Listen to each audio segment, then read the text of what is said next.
So scary because I just started this new computer and it says that we are live. Hello everyone, and what the hell is up with dark energy and some star that I can't pronounce? So I'm super excited because we're going to talk with the amazing Sarafina Nance. If you don't know her, you really should. But back it up a little bit. Who is Sarafina? Sarafina, first of all, is a friend of mine. I actually got to meet her in human form, just to brag a little bit because she's amazing.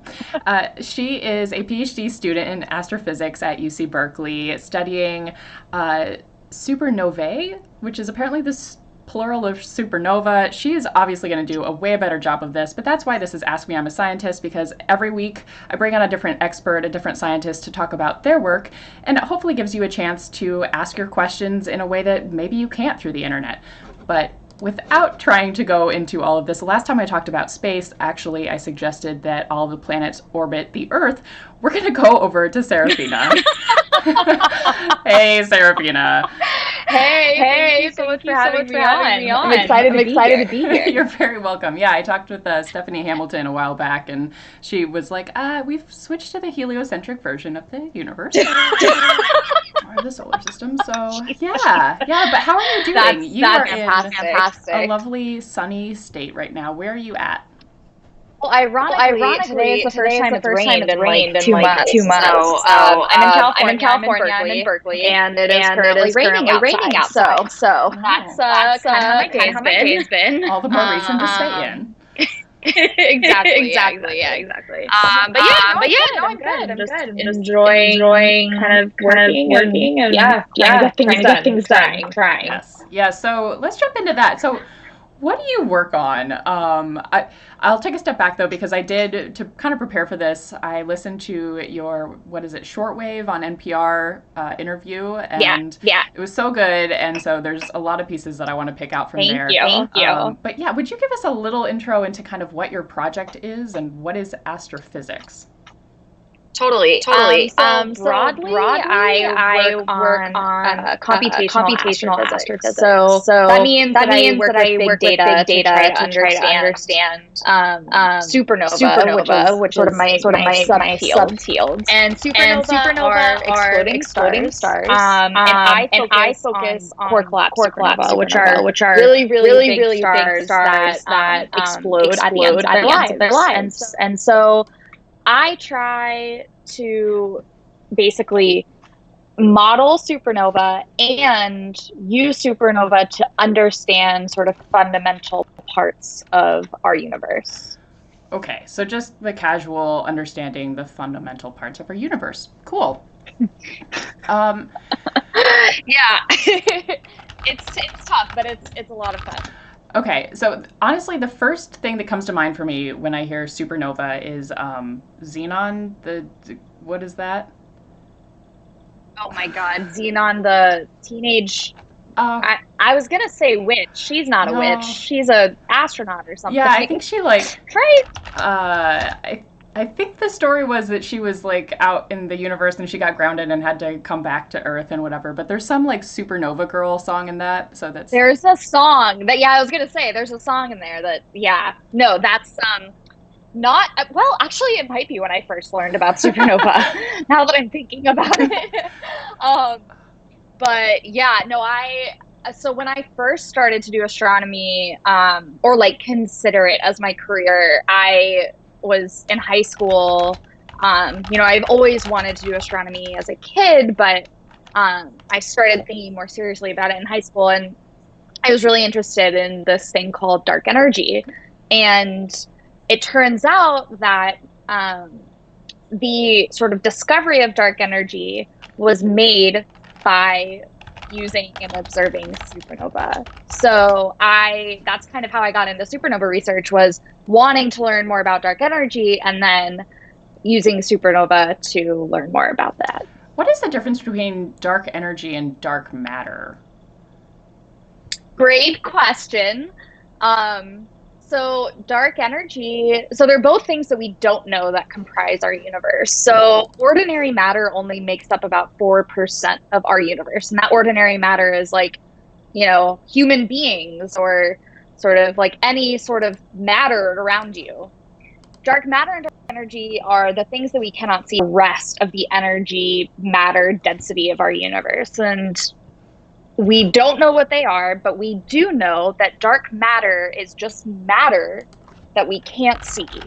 And dark energy is this sort of repulsive force that is causing the accelerated expansion of the universe. So it's sort of a negative gravity, if you want to think about it that way. Huh, a negative gravity. Okay. Chris Hogan, I love the chats in these things. So Chris Hogan is saying dark energy doesn't matter and dark matter doesn't energy, which I was like... There you go. That's, yeah. At first I was really upset. I was like, dark energy does matter. And then I got it. So, okay, so speaking of supernova, you have just, oh gosh, exploded on social media for all of the good reasons, I think. But one of the things was you were talking about this star that I'm not going to try to pronounce because I've heard it pronounced in a lot of different ways, but it starts with a B and ends with a E. Beetlejuice. Beetlejuice is how we say it. Okay, so it's not like Beetlejuice. That's what I keep hearing. Oh, who's saying Beetlejuice? I don't know, but I don't know. It's not me. I've been saying Beetlejuice, but I'm like, you know, maybe it's like how when I was younger I would say like a Hermes purse, which now Hermes is my dog, and I learned later like Hermes, but you know, just like too simple. Yeah, so I want to get. We already know that we could chat for hours, so I want to make sure to actually get to some of the questions that people sent in on Instagram because we had a lot of really, really good ones.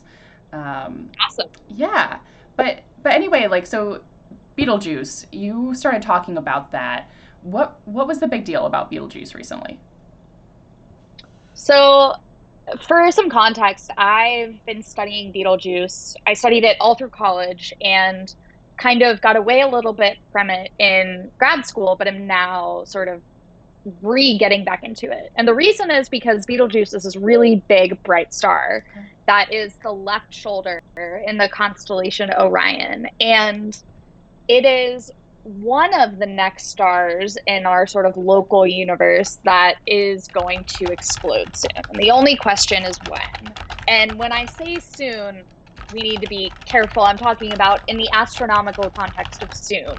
And so everyone sort of in the astronomy community has been throwing out numbers about when Beetlejuice is going to explode. And the really cool thing that happened starting in, let's see, mid-December, I think, is that Beetlejuice started to dim a lot and nobody could figure out why. And so when you would go outside and look up at the night sky and look at Beetlejuice, it looked significantly brighter than it does normally. And so a lot of theories were thrown out about what's going on with Beetlejuice. Is it going to explode soon? Is this kind of the harbinger of an explosion? And it is now back to its normal brightness. And what we've learned from this is that there is likely this dust cloud that's right in front of Beetlejuice obscuring the star. And so we actually are not seeing all of the brightness from Beetlejuice. We're seeing sort of a dimmed version because this dust cloud is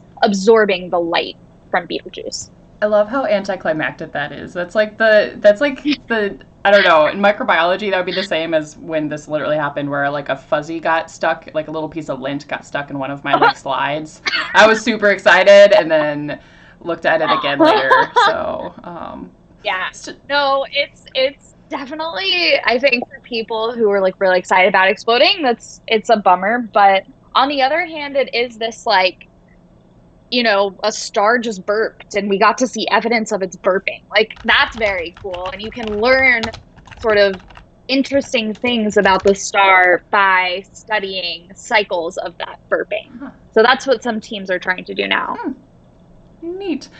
So we've got a question from Matthew DeForest saying, my daughter just asked for a time frame on what is, quote, soon for an astronomer. It's a good question. It's a great question.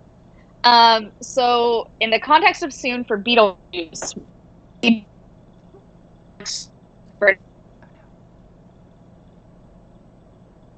think of the universe being 14 billion years old, 100,000 years is, you know, a blip in the time scale of the universe.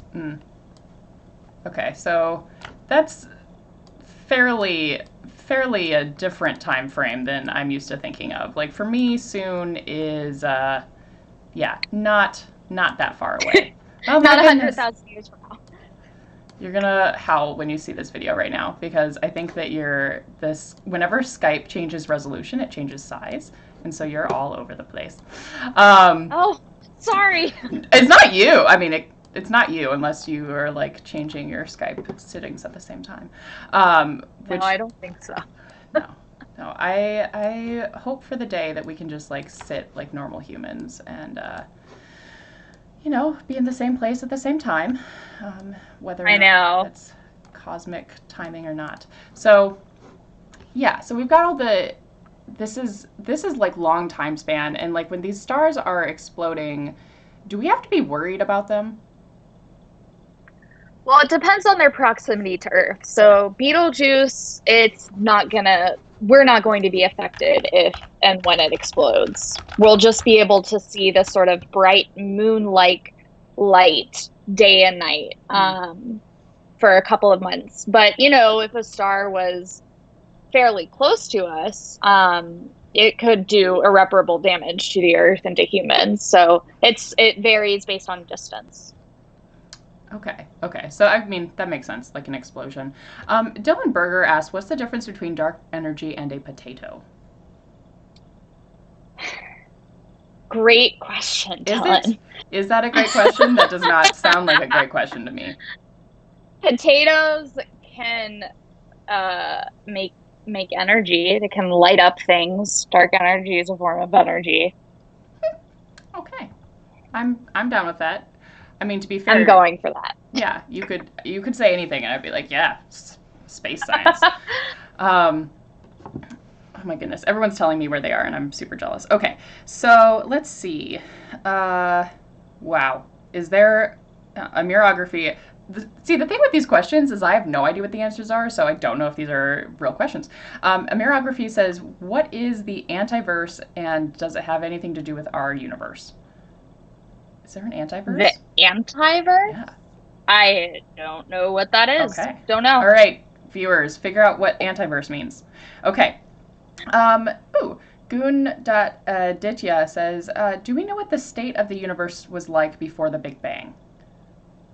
No, we do not. The Big Bang is basically the first moments of our universe that we can start to learn things about the state of the universe.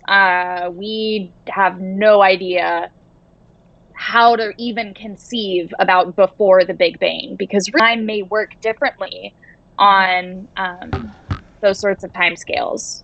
It's almost a difficult question to even like fathom, because it may not even be relevant at that time. Oh my God. Okay. I know. Wow. It's great. I mean, the truth is you could be making up pure nonsense, and but that's incredible. That's how I feel about most of physics, and I guess I'm going to take a step back and like, how did you get into physics? Was it all about stars and then you moved into physics? I did not quite cheat my way through physics, but I did find out that there was a test bank, and rather than learning physics, there were 15 questions on each physics exam, and the test bank for each exam was 125 questions. So instead of learning physics, I memorized 125 questions and answers. Wow. So anyway, back to you. Oh my God. Physics, why? So, yeah, I mean, you kind of nailed it. I knew I wanted to do astronomy since I was a little kid, but I never really thought about physics until I got to college and realized that the astronomy and the physics degree plans were pretty much identical. Astronomy just had a few more classes like tacked on to it. And so I was like, all right, I'll just do both. I mean, you have to take physics classes in order to get an astronomy degree, whatever. And physics was the most difficult thing I'd done. It is a particular way of thinking, and it's very different from trying to memorize. I mean, you can memorize like specific problems, but memorizing doesn't necessarily give you sort of this deep intuitive like response to how to think about the world and how to think about analyzing various things. So that was very difficult for me because I am just, the way my brain works is that I'm very good at memorizing and I'm not very good at like a deeper way of analytical thinking unless, you know, I have 4 years of college to sort of learn. But it was all a means to an end. I really wanted to do astronomy. And now, like, I'm 3 years into my graduate program and I'm realizing that so many of the problems that we do in astronomy and astrophysics can be understood as long as you have a pretty strong physics base of knowledge. And so my hope is that, you know, I do supernova, I do high energy astrophysics, but I hope that as I continue in the field, I'll be better and better at doing physics so that I can maybe swing to doing a problem on the sun or, you know, trying to understand pulsars or, you know, something different. What is a pulsar? So a pulsar is an extremely rapidly rotating magnetic neutron star. Wow. I got star. Yeah, no, so the interesting thing about pulsars is that there's always, if you think of a lighthouse and like the light of a lighthouse shines on you every, like, let's say 60 seconds, that's kind of how a pulsar is. So we get a signal every periodic time. And so we can learn things about the pulsar from understanding that periodicity. That's so cool. Okay. First of all, like, great job with the analogy, because that was, I was like, okay, I could break this. I can't break this down. That's awesome. Okay, we've got a question from Hemang Pirouet saying, what's your thesis topic? So, that's a good question. So broadly, it's supernova. And right now I'm kind of working on a couple of different things. I'm mainly working on these core collapse supernova, and there's a particular type of core collapse supernova that's called a type 2p supernova. And that doesn't really, the name doesn't matter, but I'm trying to understand the physics of the star right before it explodes. And then I'm trying to use these stars to constrain a fundamental parameter of dark energy, which is the rate of the expansion of the universe. So supernova can tell us something about how fast the universe expands. And I'm also trying to look at various galaxies like M33 to find like stars in M33 to try to give sort of an independent way of looking at and studying when Beetlejuice will explode. Okay. All right. So this isn't just about Beetlejuice, and it's not even just about supernova. This is about, like, using supernova to understand the universe at large. That's right. And I just looked up M33.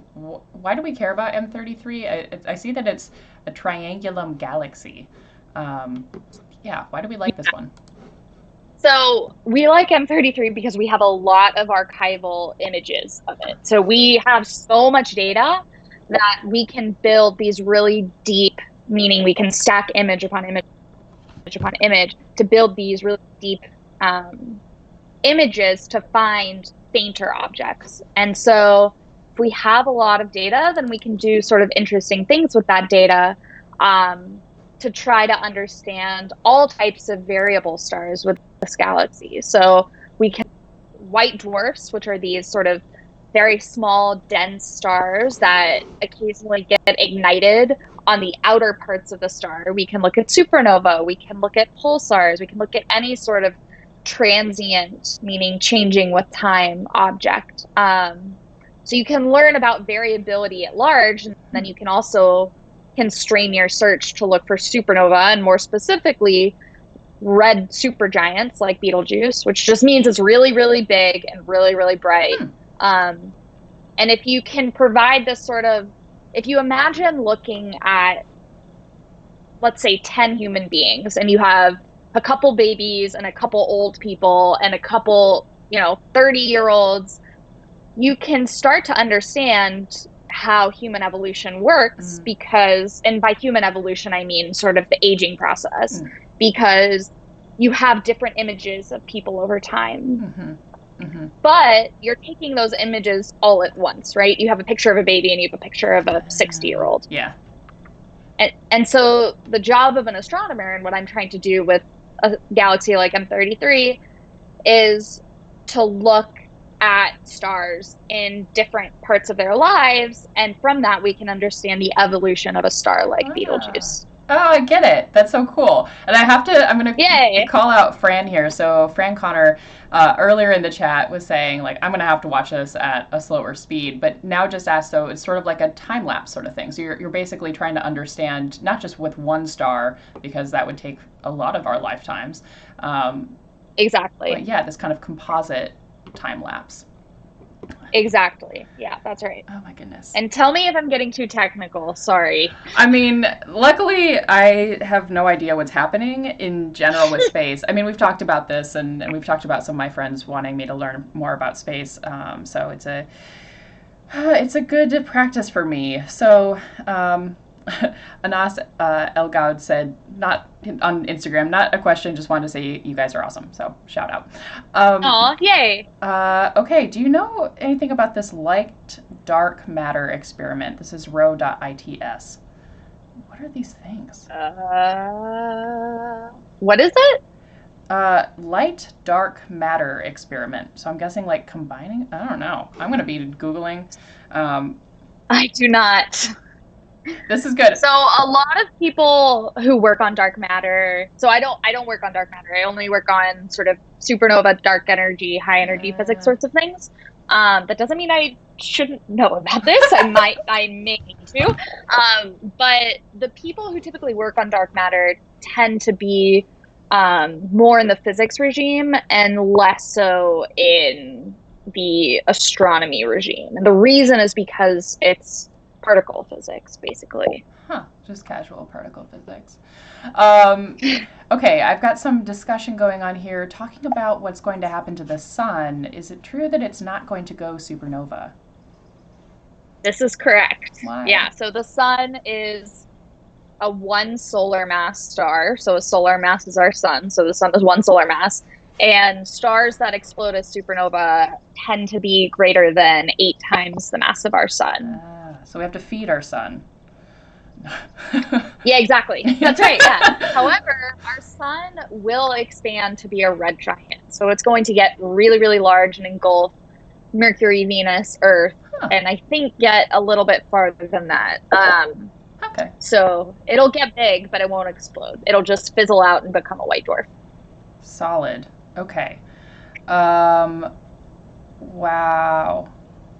Okay, interesting.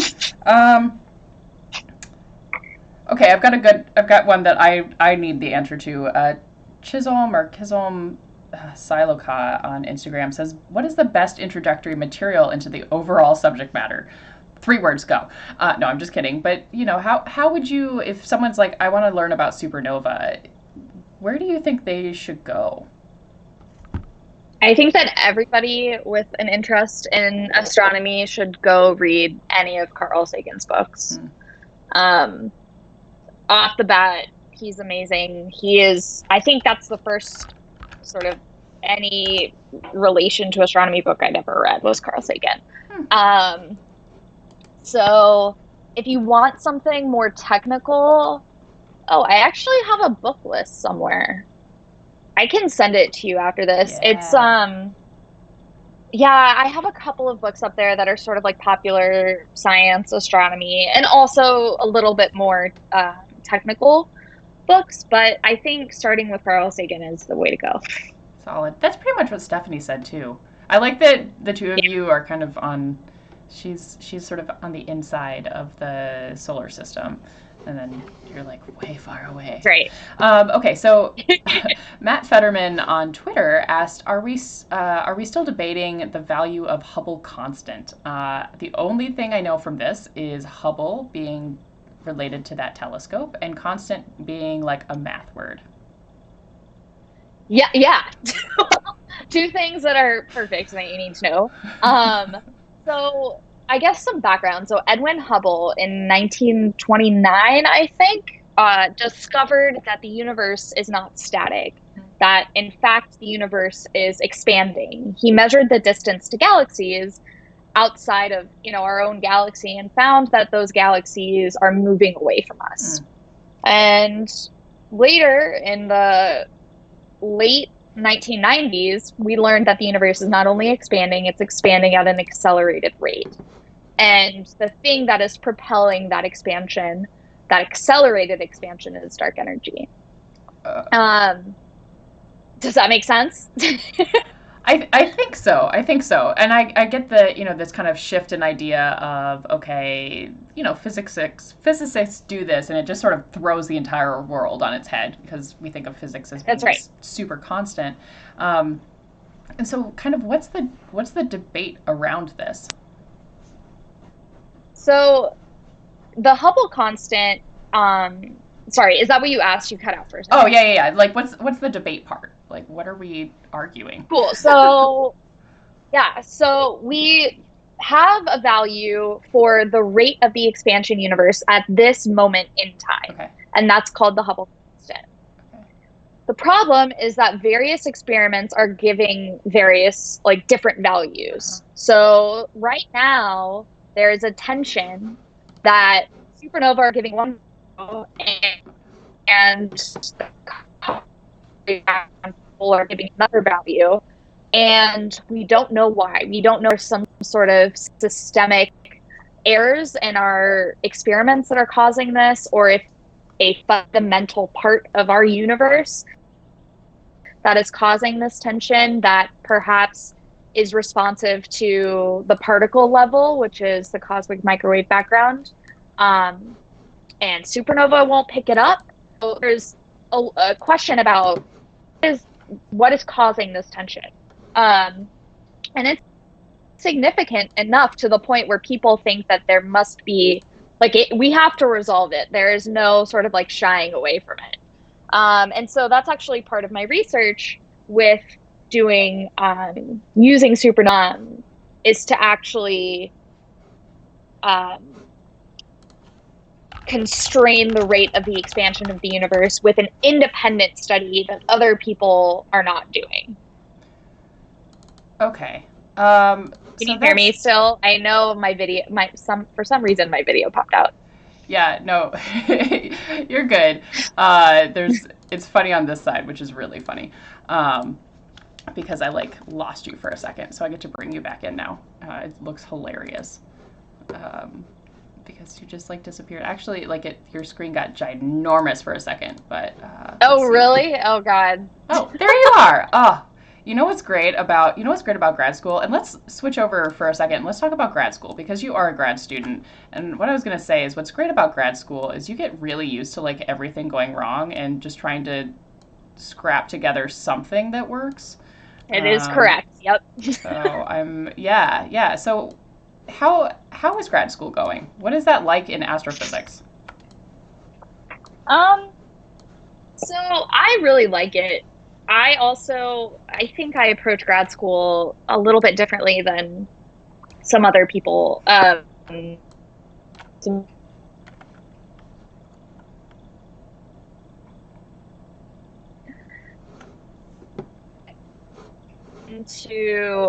worked in industry for a year before starting at Berkeley, and I'm really glad I did, because I got very good at setting my own boundaries for time and saying I'll work from 8 to 6 or whatever, and if I want to work more, great. If I don't want to work more, but establishing those boundaries has been really helpful for me, to the point where I'm having a great time at grad school. I am able to, take walks with my dog and go play and, do things to sort of have a semblance of work-life balance that I think, is maybe not in grad school. Mm-hmm.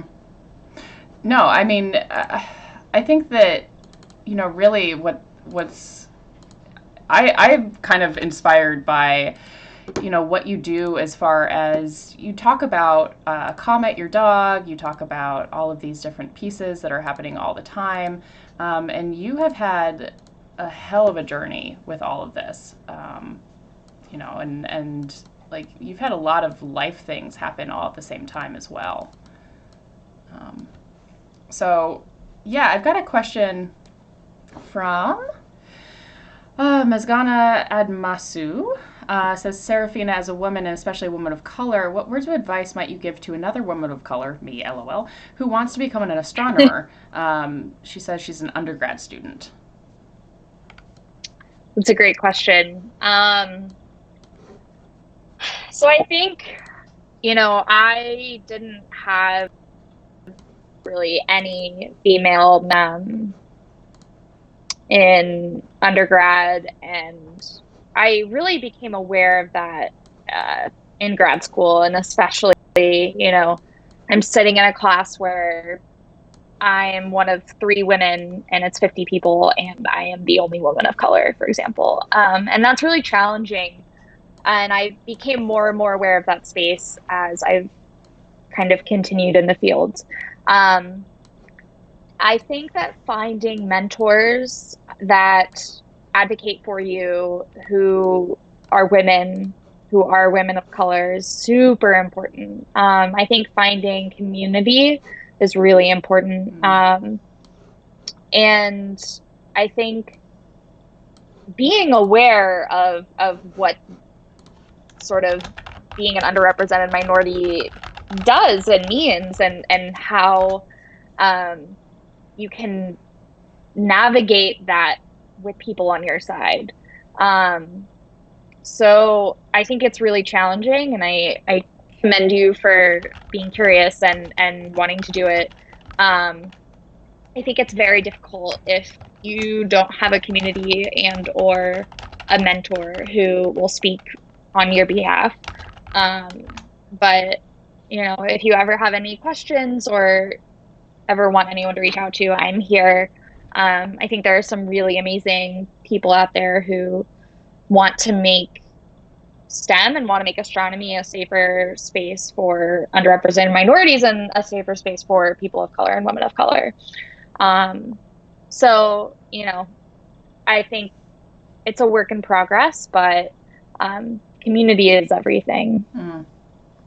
Yeah, and I mean, I can't imagine that situation, and I think that it's so cool to see new faces in astronomy. I mean, I'm not really in that field ever and looking around that field, but I think it's really telling that, even most of the books that I see about astronomy are written by and about men. And I think social media is one of the few places that I'm like, oh shit, like the real research is being done by women. Like, it's being done by men too, but this is not we have women here for anything. We have like people of color here because we want to say so. It's like the real research is being driven by these groups of people. No, there's incredible work being done by women of color, by people of color, by underrepresented minorities, and unfortunately, some of the loudest voices are men and tend to be white men, with the exception of Neil deGrasse Tyson, who is problematic in his own sort of route. But I think opening up the space to having more voices and to have voices of people who are you is. Yeah, I just think it's really cool, and there's something to be said for we can't really tell people that we can't tell women like, oh, you can be anything, and then not have that representation. So I think that's awesome. Okay, well, I think we could probably talk forever, and everyone is howling at this video situation, which I think is really just highlighting how this is unscripted and this is just life, and I think it's hilarious. So okay, we've got somebody asking, really quickly, if I can pick their question from Twitter. Harshankar Tripathi. Oh, please. I hope I can find this. Oh, there's so many questions. All right. Harshankar, I might have to ask Sarafina to find your tweet specifically to answer.